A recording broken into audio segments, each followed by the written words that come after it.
നമ്മൾ ഇന്നത്തെ വീഡിയോയിൽ നമ്മൾ കാണാൻ പോകുന്നത് മഞ്ചേരിക്കുള്ളൻ്റെയും നാടൻ വാഴകളുടെയൊക്കെ വാഴയുടെ കൊല ഒടിഞ്ഞു പോകാറുണ്ട്. കൊല വിരിയുന്നതിന് മുമ്പ് തന്നെ ഒടിഞ്ഞ് താഴെ വീഴാറുണ്ട്. അത് എന്തുകൊണ്ടാണ് എന്നാണ് നമ്മൾ മനസ്സിലാക്കാൻ പോകുന്നത്. സാധാരണയായിട്ട് ഇതുപോലെയാണ് വാഴയുടെ കൂമ്പ് ചാടി വരേണ്ടത്.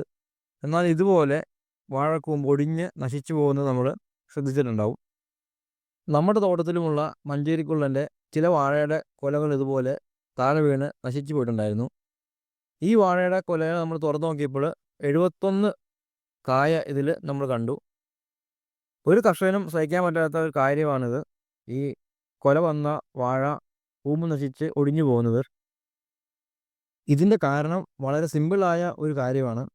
അത് പരിഹരിച്ചാൽ നമുക്ക് ഒരു കൊല പോലും നഷ്ടപ്പെടാതെ മുഴുവൻ കൊലയും നമുക്ക് സംരക്ഷിക്കാൻ സാധിക്കും. നമുക്കിപ്പോൾ കാണാം, ഈ വാഴയുടെ കൂമ്പ് ഇലയിൽ തട്ടി നിൽക്കുന്നത്. സാധാരണയായി ആറ്റിൽ നിന്നിടണോ സ്വർണ്ണമുഖിയെ പോലുള്ള വാഴകളുടെ കൂമ്പിന് മഞ്ചേരിക്കുള്ളൻ്റെ പോലെയുള്ള നീളമില്ല.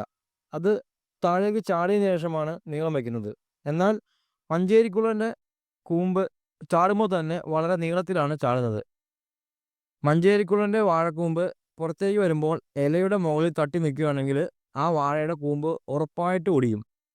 അതുകൊണ്ട് നമ്മളിവിടെ ചെയ്യുന്നത്, വാഴയുടെ ചുണ്ട് പുറത്തേക്ക് വരുമ്പോൾ തന്നെ അത് ഇലയിൽ തട്ടിയിട്ടാണെങ്കിൽ നമ്മൾ തോട്ടി ഉപയോഗിച്ച് അതിന് പൂർണ്ണമായിട്ടും താഴേക്ക് സ്വതന്ത്രമായി വീഴാൻ പാകത്തിന് ആക്കി കൊടുക്കുന്നു.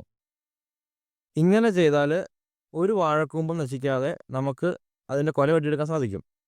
ഇതിനു വേണ്ടിയിട്ട് നമ്മൾ ദിവസേന പറമ്പ് മൊത്തം നടന്ന് ഇലയിൽ തട്ടിയിട്ടുള്ള വാഴകളുണ്ടെങ്കിൽ അത് തോട്ടി ഉപയോഗിച്ച് ഇതുപോലെ നീക്കി കൊടുത്താൽ ഒരു വാഴയുടെ കൊല പോലും ഒടിയില്ല. വാഴയുടെ കൂമ്പൊടിയുന്നതിന് പലതരത്തിലുള്ള അഭിപ്രായങ്ങളുണ്ടെങ്കിലും യഥാർത്ഥത്തിൽ ഇതാണ് അതിൻ്റെ ഒരു കാരണം. നമ്മൾ ഈ രീതിയിൽ നമ്മുടെ തോട്ടത്തിലെ വാഴയുടെ കൂമ്പുകളെല്ലാം വഴി മാറ്റി വിട്ടാൽ പിന്നെ ഇതുവരെ ഒറ്റ കൂമ്പ് വാഴയ്ക്ക് ഒടിഞ്ഞിട്ടില്ല. അതിന് മുന്നേ കുറച്ച് കൂമ്പുകൾ ഒടിഞ്ഞ് നഷ്ടപ്പെട്ടിരുന്നു. എല്ലാവരും ഇതൊന്ന് പരീക്ഷിച്ചിട്ട് അഭിപ്രായം പറയണേ.